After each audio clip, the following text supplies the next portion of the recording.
Hello beautiful souls. Chapter 11 విశ్వరూప దర్శన యోగ. Chapter 10లో Krishna చెప్తాడు, ఈ ప్రపంచంలో జరిగే ప్రతి గొప్పతనం నా విభూతి అని. చాప్టర్ 11లో ఆ విభూతి అంతా ఒకేసారి ఎలా ఉంటుందో అర్జునుడికి చూపిస్తాడు. చాప్టర్ 11 ఎందుకు స్టార్ట్ అవుతుంది? అర్జున, నువ్వు నా మాటలు నమ్ముతున్నావు, కానీ ఇప్పుడు నా గురించి వినటం కాదు, చూసి తెలుసుకోవాలి అని అంటాడు. వినటం అంటే నమ్మటం, చూడటం అంటే అనుభవించటం. అర్జున కృష్ణని ఏం అడుగుతాడు? ఓ కృష్ణ, నీ నిజస్వరూపం చూసేలా నాకు శక్తి కావాలి అని అడుగుతాడు. మనిషి కన్నులతో దేవుణ్ణి చూడలేం, అందువల్ల దైవిక కన్నుల్ని అడుగుతాడు. కృష్ణ అర్జునుడికి ఏమిస్తాడు? అర్జున, నీకు నేను దివ్య దృష్టిని ఇస్తున్నాను, ఈ కన్నులు భయం కోసం కాదు, సత్యాన్ని చూడడానికి అని అంటాడు. అర్జున విశ్వరూపంలో ఏమి చూస్తాడు?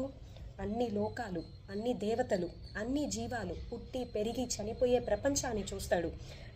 అంతా ఒక కృష్ణలోనే ఉంది, కృష్ణనే అంతా ప్రపంచం అని అర్థమవుతుంది.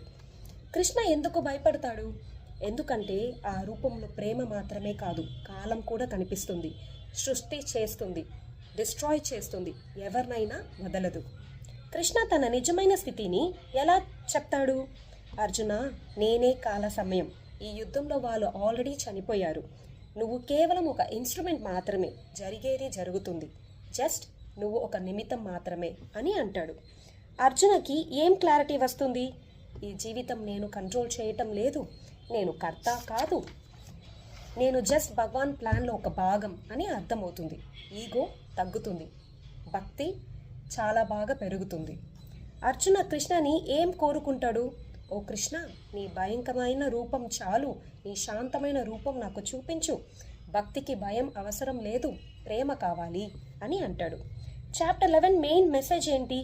భగవాన్ అంటే కేవలం ప్రేమ మాత్రమే కాదు, భగవాన్ అంటే సత్యం, ఆ సత్యంలో సృజన ఉంది, వినాశనం కూడా ఉంది. నువ్వు కంట్రోల్లో లేవు, కానీ నువ్వు భగవాన్ రక్షణలో ఉండవు అని అంటాడు. కృష్ణని ప్రేమ రూపంలో మాత్రమే చూడకు, కాల రూపంలో కూడా చూడు, అప్పుడే జీవితంలో జరిగేదాన్ని అర్థమవుతుంది అని అంటాడు. శివాయ నమః.